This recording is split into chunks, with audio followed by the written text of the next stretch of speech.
morning, good afternoon, or good evening, depending on your perspective on the world, and welcome to the inaugural first of ever, the Wendell Effect. I am Brandon Wendell, Chartered Market Technician. I'll be your guide and host for the next, however long I feel like going, I guess. This is my new podcast that I'm launching here, so many of you have been waiting for this, and here it is. Basically, I want to give you kind of a heads up what to expect, and then we'll just jump right in. I'm going to be hopefully taking some questions and getting some inputs from you as to what you'd like to see as well. But when I say questions, mainly related to the charts, I'm going to be doing a mix of education as well as technical analysis and actual looking and putting my opinion and my spin into what's happening in the world today, both from the fundamental as well as the technical aspect of many different markets. We can pretty much look at anything. Nothing's off limits. I've traded pretty much everything from crypto, options, stocks, futures, Forex. It doesn't matter. I've traded pretty much everything and done pretty well with it throughout the years. I've been doing trading myself for probably about 23, 24 years. Prior to trading for myself, I was working, well, my background, actually, I got in the industry back in 19 something. It was late 90s. I don't remember the exact year. It's like 96 or 97, I believe. But I became a stockbroker.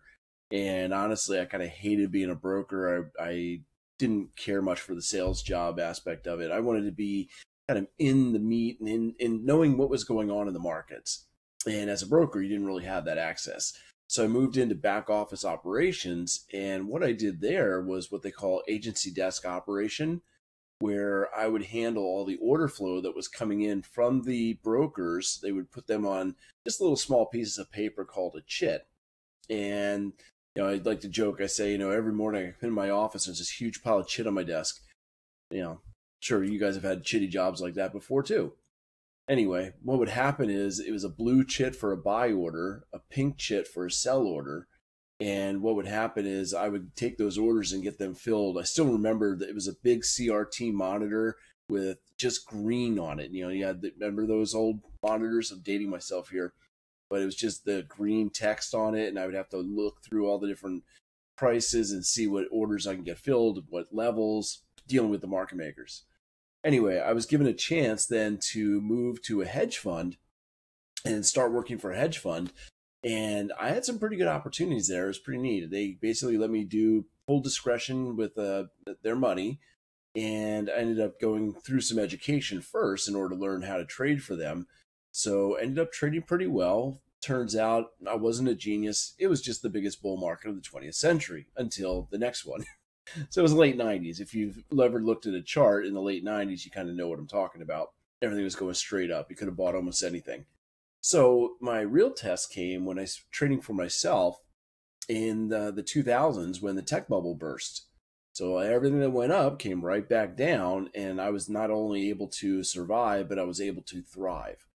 And that's where I kind of knew that trading was really for me and kind of stuck with it. So we'll talk about everything. I mean, the nice thing about our association here at TMA, we have multiple facets. We're not just looking at technicals, we're not just looking at charts, but the holistic view of a trader where we can help you out with your psychology, even your nutrition, making sure that you're at peak performance for what you need to look at and do when it comes to your trading. So anyway, if you want to get in touch with me, the easiest thing is probably through my Twitter. You can always direct message me. It's at TraderBDub at Twitter. So at TraderBDub on Twitter.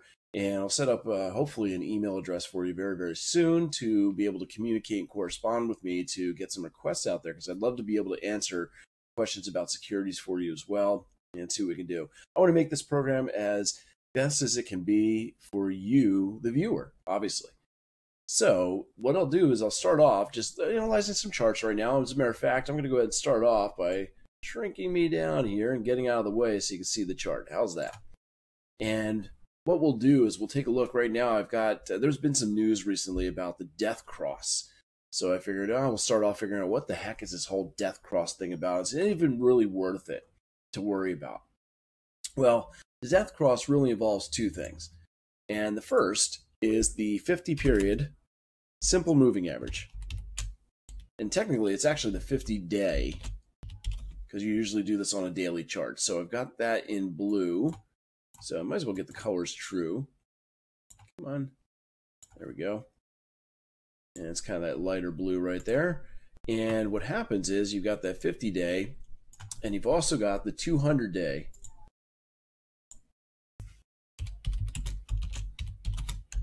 Simple moving average. What a simple moving average is, if you're not aware, it averages the closing prices of the candles. And it either takes, in this case, 50 candles going back or 200 candles going back. As you can see, the lower the number, the faster the movement typically is. And the larger the number, the slower or smoother the number will be. So it won't be as quick to identify changes in trend, but it will give you a stronger barrier typically to price. So we have two different crosses that typically prices or traders look at. And the first one that they typically look at is called the golden cross. Well, if we go back in time here, you'll see that golden cross. The golden cross is when the 50-day moving average goes above the 200-day. So the golden cross is basically, clean this up here,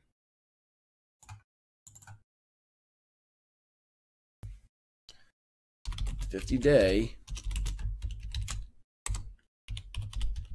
crosses above the 200-day SMA.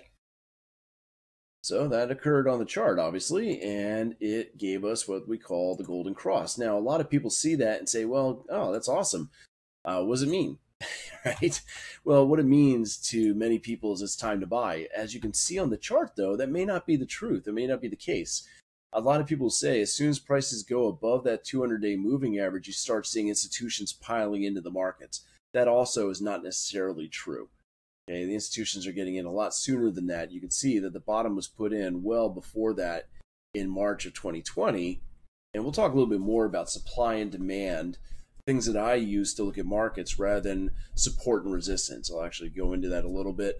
I got to hold a little back, honestly. I'm being truthful with you. I do actually operate a lot of education online, and I do sell that material, those courses and the mentoring online. So it's not really fair for me to give out everything for free, but I will give you a lot of education here in this podcast as well. So don't worry about that. If you're interested in learning more, like I said, contact me. As I said before, the easiest way right now, until we set up some other communications, would be Twitter. You can catch me at TraderBDub. I'm also on LinkedIn and Instagram and all those other fun places as well. And if you want to, I think it's still set up. You should be able to catch me on my website, which is just my name, basically. If you go out to, or even our website, actually, I'll just leave it at that. Okay, so as I was saying, actually, the other website is the tradingmindsetassociation.com. And that's obviously where you're reading or hopefully seeing these podcasts. And you can see that there's different podcasts out there, the Wendell Effect, the Trading Mindset Podcast, the Trader's Health Coach, and more coming very, very soon. So we'll hopefully have that set up for communication very, very soon. You'll be able to contact me and put in requests for information on courses, on just what do you want to see in the podcast so we can customize it to you. In the meantime, like I said, you can contact me with a direct message on Twitter is probably easiest. So let's get it back to it. And again, the golden cross, we see this occur over and over and over again, but one of the main problems with any moving average trading system is that it's delayed. It is very delayed. As you can see, the bottom of the market was put in. The golden cross comes much, much later. Now, granted, there's a lot of bullish activity to come after the golden cross. But wouldn't you rather be near the beginning rather than being very late, obviously? Well, you can see that kept going and going and going. So if you gotten in after the golden cross, not a bad deal. Nonetheless, you were a little late. Now, you're also late getting out because what's been talked about recently is called the death cross. And the golden cross was the bullish thing. The death cross, as you can guess, is the bearish. The death cross is the 50-day, keep forgetting to put in day, simple moving average crosses below, this time, the 200-day simple moving average. So there you go. That is the death cross in a nutshell. And again, what a lot of people say is that when that death cross occurs, you're going to see a lot of selling off by the institutions. In all honesty, the institutions have sold off well before that's actually happened, although it changes sentiment for many investors and traders in the markets, and it may cause continuation of a downtrend. As you can see, though, our death cross is happening well after prices have already rallied quite a bit in the markets. So the question comes, is this really an effective tool to use? Personally, I don't follow it. Okay, I just mentioned that it's been in the news recently because it occurred, so people are talking about it, but is it really effective? I'm not sure. If we go back in history again, we can take a look and see that sometimes the death cross comes when the prices are near a low. In that case, it was obviously very, very late. If you were trying to sell at that point, you were selling down here, not up where you're supposed to. And going back again, golden cross, this death cross was actually okay.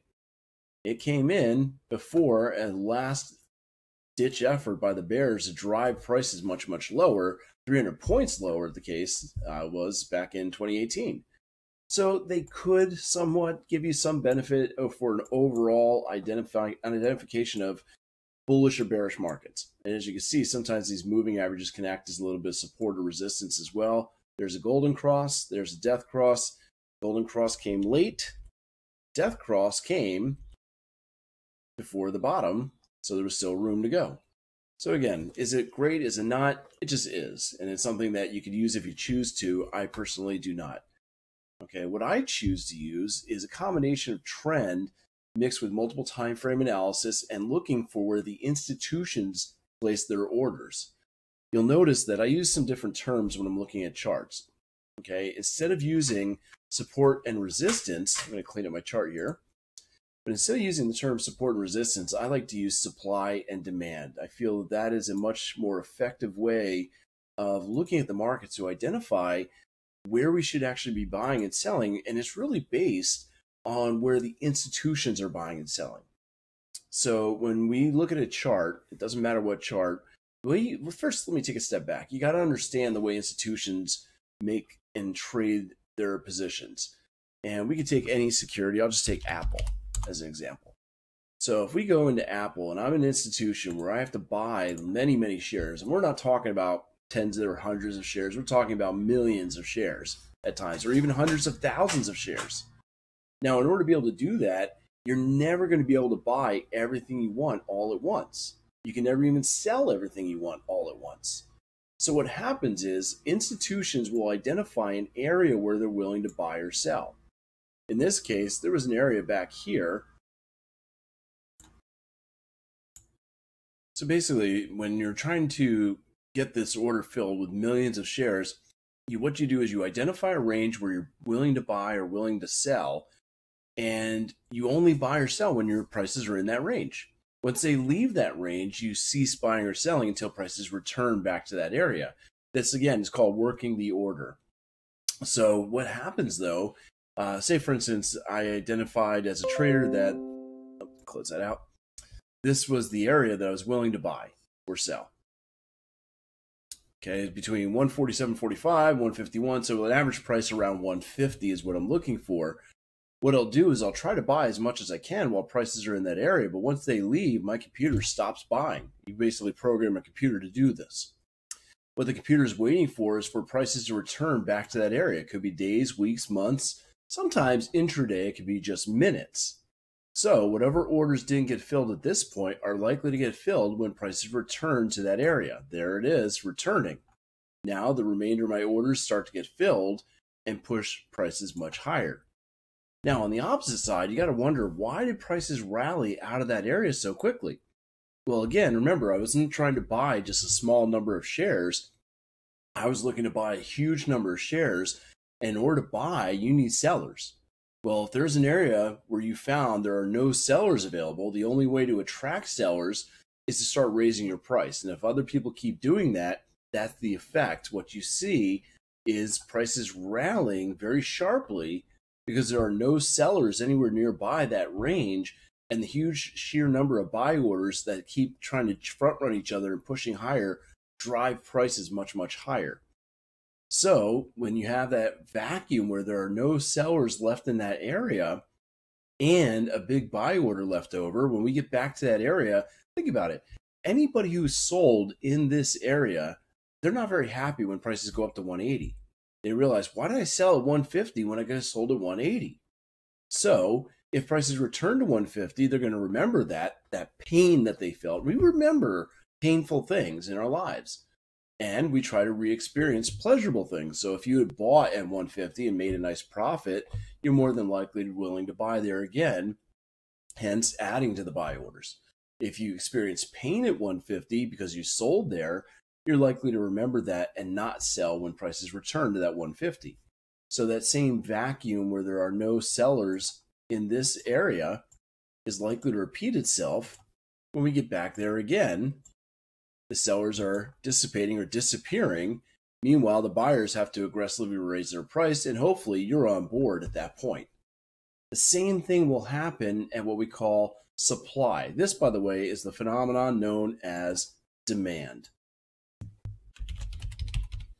Demand is really nothing more than I typed it in wrong. Demand is nothing more than an absence, or I should say imbalance, between buyers and sellers. And in this case, it's where let's see, there are no sellers, or very few,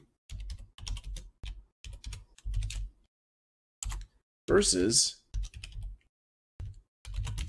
a large number of buyers, or a large buyer with lots of shares. Could be either one. But that's basically what we're looking at for an area of demand. It's that imbalance between buying and selling pressure. And because there are no sellers in that area, the buyers take over and drive prices higher. Because if you want to buy something, you can't buy unless somebody sells to you. You need someone to sell to you. So how do you do that if nobody's buying? You raise your price to attract a seller. And the opposite works. If we come to an area where prices had a lot of selling pressure, you'll often see that when prices return to that area, that prices will turn down from that area once again. It's similar to the concept of support and resistance, but really there are patterns that we're looking for here. This is actually a resistance level in this area. And again, I look for areas because it's almost impossible to pick exact prices where everything's going to turn. So here we had prices rallied, based, and dropped. You can see that was an area where we had a lack of buyers. So in that case, that is supply. And what we have is an imbalance again.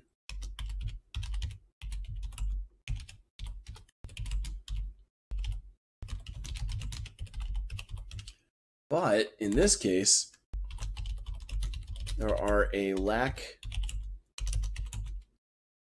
of buyers, or no buyers,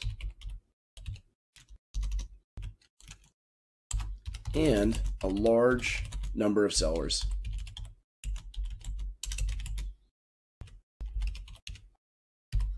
Or a large seller, period.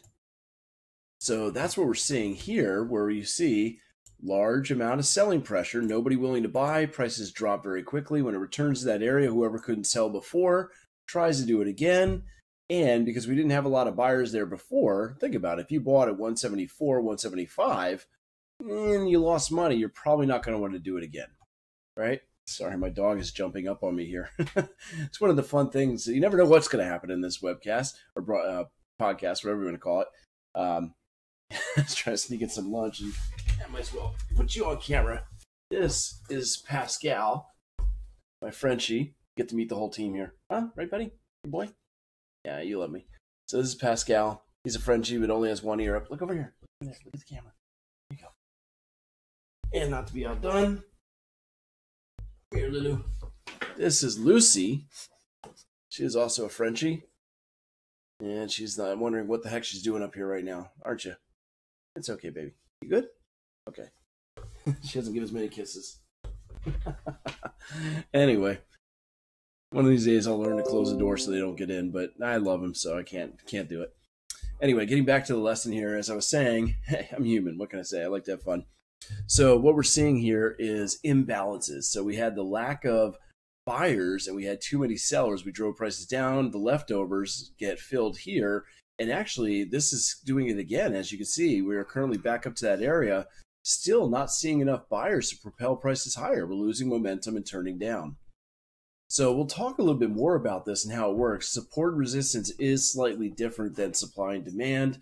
I'll explore the differences with you and kind of talk through that, because what I'm going to be looking at when it comes to making decisions in the markets is supply and demand, not support and resistance.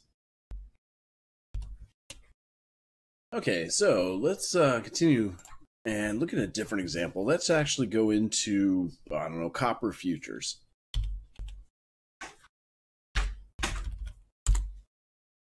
Remember, we can apply this technique to pretty much anything you want to look at. It really doesn't matter. So I happen to have copper futures for May 2020, and I'll go down to a 60-minute chart. And unfortunately, we got a little bit of gaps here. It makes it a little trickier, but not really that bad. Once again, we're looking for imbalances and kind of inflection points when it comes to price. So I'm going to start off at the right-hand side of my screen and work my way back. And really, I'm looking for explosive moves, that imbalance between, like I said, the buying and selling pressure. So we notice we have a little bit of a bigger candle here. Not that great, but it's okay. And going down a little more, you see a bigger move and even a gap. So we'll focus first on the gap area here. As you can see, prices went a little sideways. That's good. We want to see that indecision or a pause. There's really 4 basic formations I'm looking for, and I'll go into more detail with that in a future session that I'm not going to do right this moment. But looking at this, we'll kind of build up to it. Don't worry. You got to keep you coming back. If I give you everything right away, you'll never come back, right? Now, believe me, I got plenty of material for you forever. What I want to do is make you a better trader and help you to see what you can do to become that better trader. So anyway, I'm going to go ahead and always use 2 lines. I actually use my Fibonacci tool and configured it so I can draw 2 lines just using the 0 and 100 point. This, by the way, is TradingView. You can use whatever program you want. TradingView, I like it. It works out really well for me. Actually, if you're interested, I do have a referral code. Let's see, refer friends. And you can copy this if you want. Let me see. Copy that down, see if I can just type it in. What happens is I get $30, you get $30. I don't care about the $30, but if you're interested in trying it out, try it out.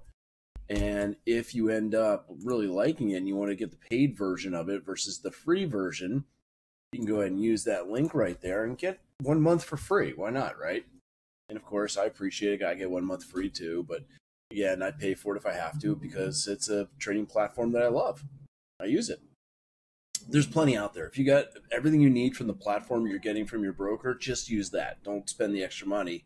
Only invest in your trading what you need to get better at your trading. Okay, so use what you have unless you need something better. Anyway, let's get that out of the way. Not trying to advertise anything necessarily. So this is a possible area of demand, which going forward, we'll see if it works. Really what I should be doing is going back in time. I'll do that in a moment just to show you how it would have worked going forward. Because we won't know this until maybe next week if it works. But I'll do the same process on the upside here where I put in a horizontal line. That didn't work. What happened here? It's weird. My keystroke isn't working for the horizontal line for some reason all of a sudden. There it is. I guess I didn't push hard enough. But again, looking back, you see that bigger candle right there. So I'm going to be looking to see if there's some sort of basing behind that. Generally, the basing could be as little as 1 candle, but that's where the institutions are trying to get in and get their orders filled before prices explode because of the imbalance that they're creating. You know, I think of the institutions kind of like an elephant. And when an elephant walks through a jungle, it doesn't matter how lightly they try to step, they're going to leave a footprint. So if you can see the footprints, sorry, love my bow ties as you can tell. But if you can see the footprints, you know where the elephant's been going and you can follow their path. And that's really what we're doing here. We're following the elephants. Those elephants happen to be Berkshire Hathaway, Goldman Sachs, Citigroup, Geico, all the big institutions, that either insurance, banks, or investment firms that are trading in the markets. We're just trying to follow them and their path through the jungle. So now I've identified my supply and I've identified demand. And later we'll talk more about what we use them for in just a bit. But, like I said, let's have some fun. Actually, I don't want to use this. Let's go to a currency just to show you can use pretty much anything. So if we go to probably one of my favorite ones, Aussie yen. I like trading that. And one of the reasons why I like trading it, which I'll probably talk about it again in the future, is it likes to mimic the S&P 500. So before the micros came out, when people were having trouble trading the S&P 500, either SPY or the futures because of the cost, you could actually do micro size on the Aussie yen and actually mimic the movements of that index. It was pretty neat. So we'll talk about correlations a little later in another session. Like I said, it's going to be a mix of education and analysis. And what I'm going to do first is shrink this down a lot and just go back to a random date. There we go. So I have no idea what's coming up. Now I zoom back in. And what I can do, now I'm a little handicapped here because I'm not seeing trend, but what I can do though is practice looking for that imbalance. And again, I'm not giving you all the details you need, but I'm giving you a little bit. This is the origin of an imbalance where prices went a little bit up, sideways, and collapsed. Okay, so if prices return to that area, there's a high probability that there's leftover sell orders that did not get filled. And because we move so quickly, there are no buyers or very few buyers in that area, and therefore we're likely to drop from that area once again if we return to it. Currently, we're right here, so I don't want to lose track of that. But I do want to go back and see if there's any sort of a demand zone below, and I do see something coming up there. And what I see is down here, the origin of a large imbalance that caused prices to rally sharply right from here. So I'll mark that off. They're also, well, that one's already used. So one of the other things that's a little different between support and resistance and supply and demand is the concept of freshness. Since I am looking at the orders that are left over, we got to make sure there's enough leftovers. So this is the origin of the move down. You look back and there was not really, well, there was a turning point there, but we went above and below that here. So this is the origin of the move down. When I'm looking for supply zones, I always want to find the origin of the moves, not a retest. With resistance, you're taught, and I'll show you the difference right here. Here's a resistance level. You're taught that the more times an area is touched, the stronger it can become, right? That's resistance. Prices went up and turned around due to a lack of buying pressure. And then here, again, we had a lack of buying pressure, fell, lack of buying pressure, fell. So a lot of people say, that's a great resistance level, I should sell there. I would say, no, it's probably going to go through the next time because it's not a good supply zone. It's not an imbalance. It's not institutional order flow. So there's a big difference between the two. I'm actually looking for a specific pattern, which again, I'll get into in a little bit later. This may be the area. Let's see. Yeah, it works right there. So as we go back up, we'll see which one of those actually works if we're able to test that. Unfortunately, this first one broke. As you can see, we went right through that area. So I'll talk about my RSI a little bit later as well. This is a momentum indicator, also a filter, and it was telling me that it was going to break. And this one may actually break as well because we have too much bullish momentum to be able to slow down and turn. Oh, it held. It overshot it a little bit, but it actually did hold that area of supply. And we're heading up towards that resistance level, and it never got there. Oh, you can see right there it did. It broke right through, didn't even care. So that's kind of what I wanted to show you, the difference between resistance and supply. The resistance level broke very easily. Now, granted, it did hold a couple times there, and sometimes that'll work, but many times it will not. And I don't want to gamble on that. I want higher probability. I wouldn't have taken this as a short anyway, even though it did hold price down just a little bit with just a small overshoot. You get more of that on the currency markets. One of the reasons why supply and demand is a little trickier with the currencies is there's no exchange. When you deal with currencies and even currency futures, the currency futures have an exchange, but they're based on a security that does not have an exchange. Therefore, prices can vary based on the quotes, where they're coming from. So they overshoot the zones. You have to give them a little more breathing room with your stop losses. When it comes to stocks or futures, even crypto to a certain extent, they're a little bit more solid. Although crypto, again, doesn't have an exchange necessarily, of multiple exchanges all disseminating different prices. So when you get one price from one source, then the zones work much, much better. Doesn't mean it won't work. As a matter of fact, here's an area of demand that when prices, oh no, it wasn't that one. Which one was it? Back here. My bad. I knew I saw it right here. Is this the area I had originally? I deleted my lines, didn't I? Anyway, there's two areas right here. And you can see there's a bounce and then a second bounce at the lower zone. The origin was actually the best move, and that would have been a nice buy opportunity. So as we keep going, we'll get new zones forming over and over and over again. This one's not the best quality, but it might give us a little bounce. This looks like a pretty decent area of supply. So let's see how this worked out. As you can see, we had a little bounce. I said it wasn't the best, and it eventually broke. Let's see if we can get back up to that supply zone ever. Oh, and it was just a pause, too much momentum. And we pause in the area. Again, overshooting it just a little bit, but we're going through. As we went up, it looks like overall we're relatively bullish here. I'm going to look for more demand down below to see if prices can come back and bounce from it. So we have one there. Excuse me. And this one's not great. Actually, no, I'm not even going to mark that. That's already been used. It's the origin back here. Again, I want the origin of the move. This is where the origin of the imbalance occurred. Prices moved down and bounce. There was your first test. That was your trade opportunity. Watch what happens. If we come back to that area, we're more than likely going to go below the low of this candle. The reason why? We've already removed all the buying pressure that was between the top of the zone and that level. Oh, we just missed a great supply. Going too fast. But right there, there was the origin of the imbalance and the move down. You could see that would have been a good turning point for price. So price is coming down towards my demand, not yet. There it is. And unfortunately, we still have a lot of momentum, so we're likely to break through this with a small bounce first.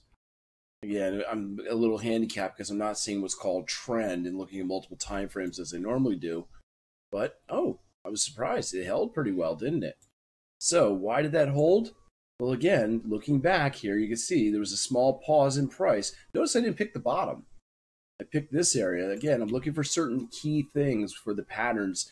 You got to know the difference between the tiger pattern and the elephant pattern, right? The footprints are a little bit different, and one's going to bite you, the other one may not. You might be able to play with the elephant. Anyway, you can see that we came right back down to the origin of that huge imbalance. And the nice thing about that imbalance, you could see that this was able to break out of this other pausing area, which was previously a little bit of supply. So we had a huge imbalance there and leftover orders that were able to propel us higher as we came back. And we're stalling out shy of that supply zone. That's not good. That means we're probing it and possibly getting ready to push a bit higher. There it goes.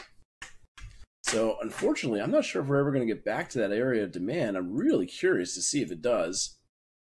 Let's see, we'll just keep going forward and see if it comes back, because I wanted to show you if it probes at that area a little bit deeper. There it goes. And let's see. Look at that. Because we had removed this, a lot of the selling or buying pressure that was there, we were able to go all the way down to the bottom of the zone before we bounced it all. And because we had removed pretty much all of the buying pressure there, it was so weak, we eventually went right through after that small bounce. So again, you got to know how to find the origins of the imbalance to get the best trade opportunities. Going forward, let's see, I'm going to clean this up. Here's another one. Nice little supply zone again. And even here, as we are leaving this area to the downside, we might actually turn back down from this area. We'll see in a moment.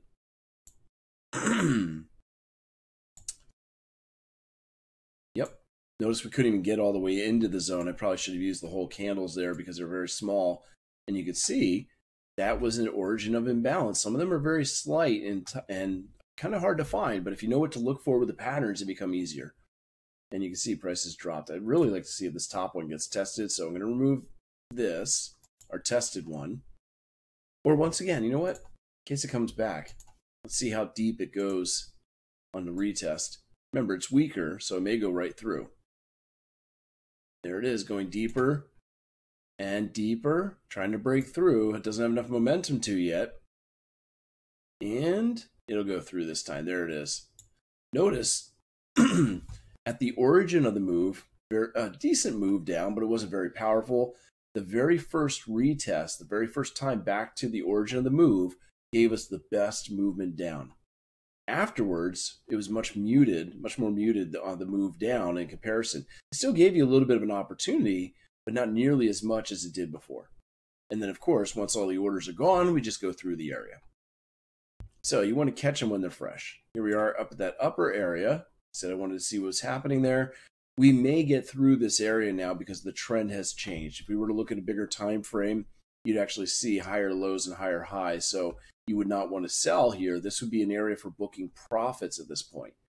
And again, in a future session, I'll talk about trading multiple time frames and how we decide whether we're supposed to go long or exit shorts, or in this case, sell short or exit longs.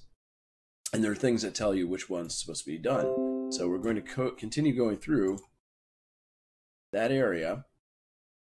It kind of went sideways because there was a lot of selling pressure there at first and eventually broke through before turning down. So that's a little bit about supply and demand. And again, we're going to get more into that. I want to do some education as well as looking at the charts as well. So I'm going to start off by looking at the S&P futures, just to give you kind of an overview of what I see coming up in the next week or so, basically, until we get together again. So looking to do this as a weekly thing. As I mentioned before, I would love to be able to have some interaction with you as well, get some questions and securities you might want to look at, so that way I can answer those questions and still look at those securities with you. So that'd be kind of fun. Anyway, looking at the S&P 500, what's been going on is we started a bit of a downward trend. Now, we talked about that death cross and how things are looking kind of bearish. One of the other key things, I don't look at that moving average particularly, but one of the ones I do look at is the 13-month moving average. Simple moving average.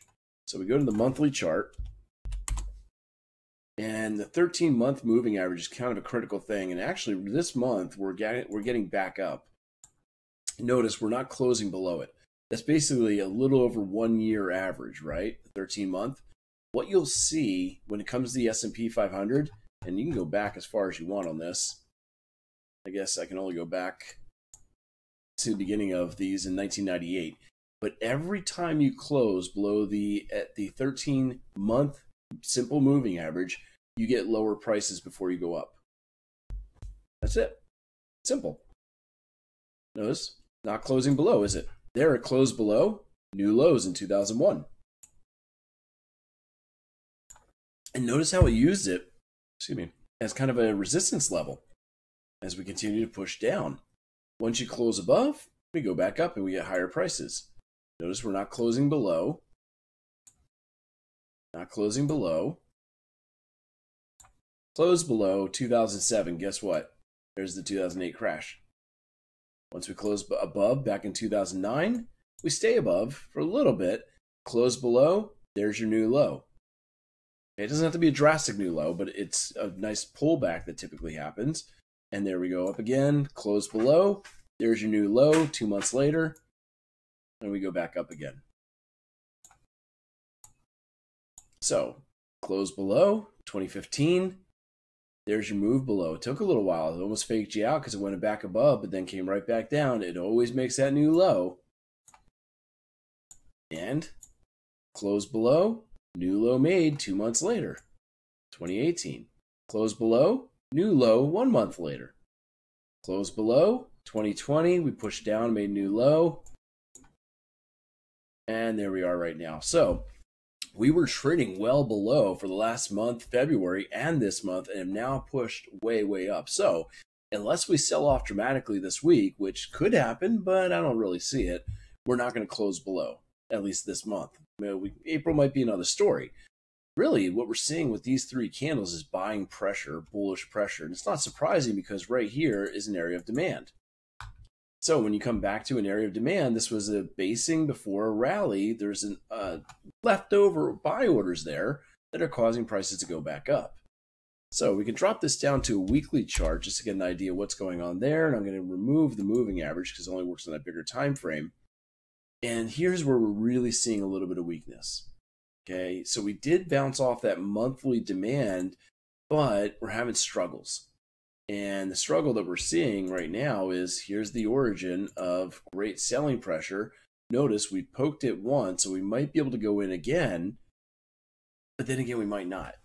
And what I'm seeing, this is the Relative Strength Index, or RSI, as you can see at the bottom there. I use it a little bit differently. Again, I'll explain it to you in future sessions. I can only cover so much at one time. Don't want to confuse everybody. There's plenty of time to cover this. But what I'm using this for is a momentum indicator. And right now, with this momentum indicator, it's saying we don't have enough momentum to get into or through this supply, let alone even make a new high. So the previous high that was made is 45.86 right there. Actually, I should probably look at this specific contract. And here we are on the specific contract. This is the actual ESM 22, which is our current contract. Again, we got the supply zone that we are stalling shy of right now, and the previous high, 45.78. Right now, prices are having difficulty getting up above 45.78. The reason why is first of all, when we started the move up, we started from below 40 on the RSI, which tells me that we had lots of bearish pressure. And we need to have extra bullish pressure to get through supply or even make a new high. We just don't have it. The RSI is staying below 60, which means we're probably going to get ready to roll over and fall back down very soon. That's what I'm expecting to happen this week, potentially in the markets. You're already seeing it. Today is Monday, and I'm recording this where you're seeing a red candle today. And that small candle shows indecision. Notice how the buying pressure was very strong here on March 14th. That week was very bullish and very strong. We had a lot of price movement off those lows because there were a lot of buying orders at the bottom there. Then last week, the 21st, notice how it's much smaller. We're losing momentum. So far, again, it's only one day, but we lost a lot of momentum here. So we're not seeing a big candle. That's almost like tossing something in the air. It loses inertia, then gravity takes over and brings it down. We're losing the buying pressure, the bullish push, and getting ready to turn around and possibly start dropping very soon. So if we take this down to the daily chart, we might see a little more detail. Oops, didn't mean to turn that on there. And you can see, again, what's happening. Green candles, lots of bullish activity, red, green, green, red. We're getting mixed colors. That's indecision as we approach that area of the previous highs. And even on this chart, it did tell us it was going to reverse. And the reason why it told us this, again, there's a lot of stuff going on here. I haven't explained everything yet. But before we turned around, we changed our momentum. Okay, one thing I should mention about this RSI, and I'll go back to this many, many times. So the more you hear it, the more it'll become kind of in your memory. But basically, anytime you're above 50,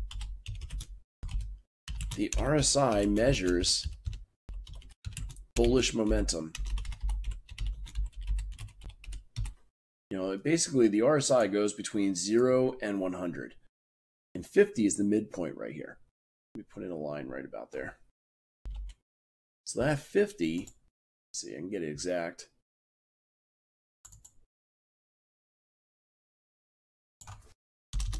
That's pretty close. Anyway, so at 50, you really don't have bullish or bearish momentum. You're kind of in the middle. The further above 50 you get, the more bullish momentum you have. The further below 50 you get, now we're measuring bearish momentum. Let's put that down here so it's kind of out of the way.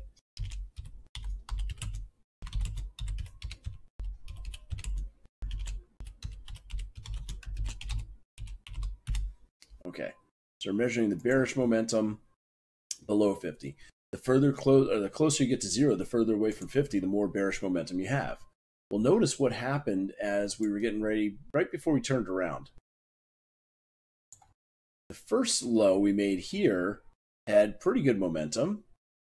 The next low, which actually was slightly lower, had less momentum. Well, wait a minute. If you go further in a trend direction, you should have more momentum, not less. This is a phenomenon we call positive divergence or bullish divergence.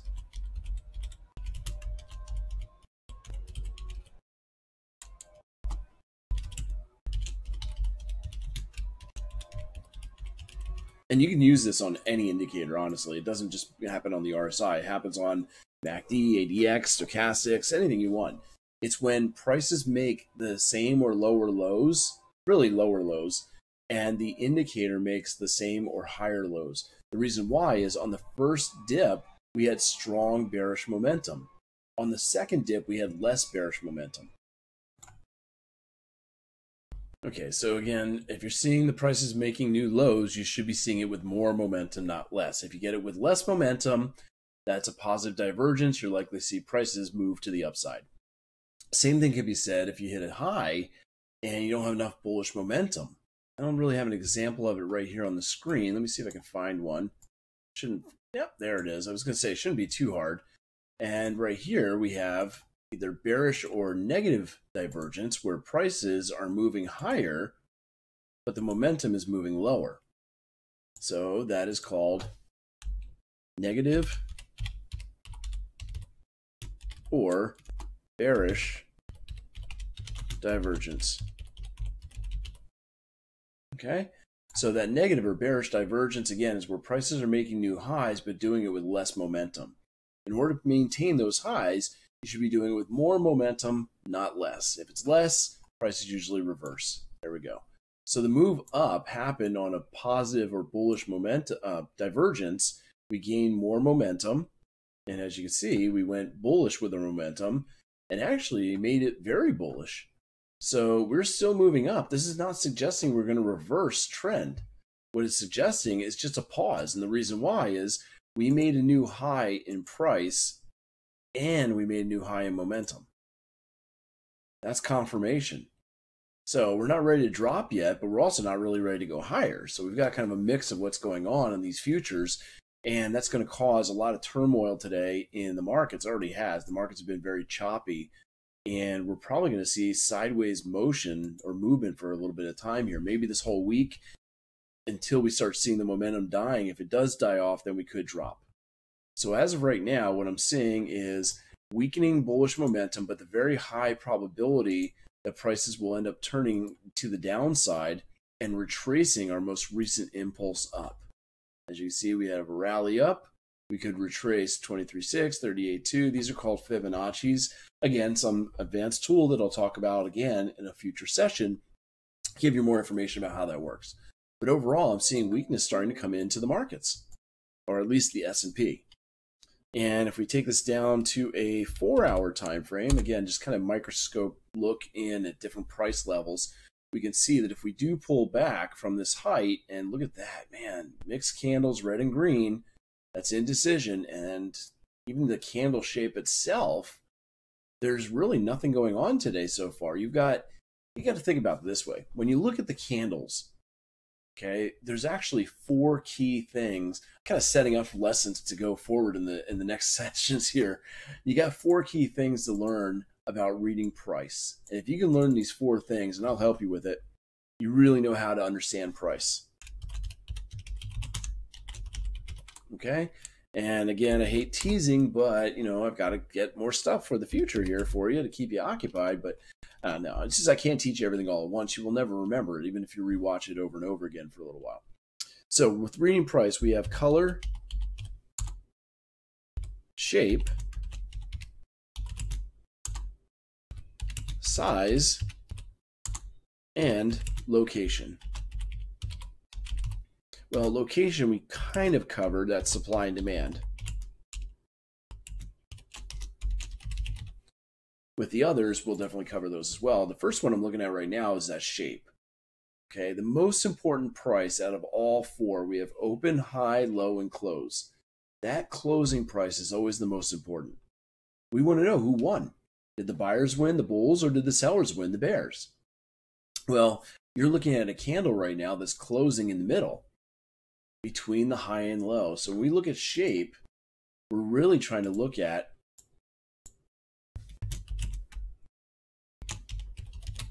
where is the close versus the high and the low? Where are we in relation to the high and low? The higher you close, the more bullish pressure you have. Basically, any price action you have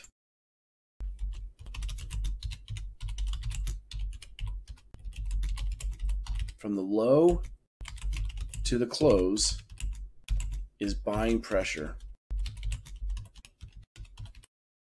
So basically, any price action you see from the low to the close, that's all buying pressure or bullish pressure.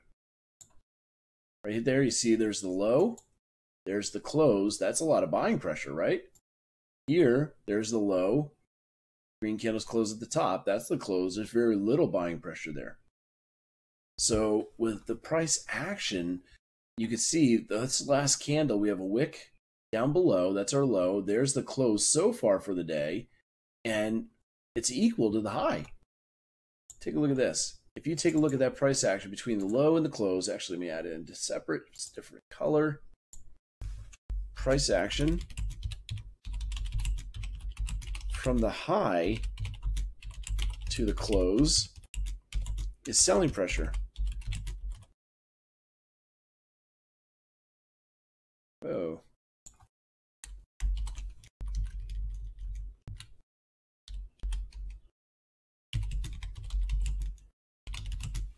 There we go. I'll make that red. So price action from the low to the close is buying pressure. Price action from the high to the close is selling pressure. So if we were to close where we are right now on this candle, we're neutral because we have almost as much selling pressure as we have buying pressure. And that can give you a clue as to what's coming up next on the next candle. It's not always perfect. Okay, it's got to be a mix of color and shape and size and location. But typically, if you see candles with big topping tails or lots of selling pressure, generally the next candle might give you a new low. If you're getting lots of buying pressure, you're probably getting ready to go a bit higher.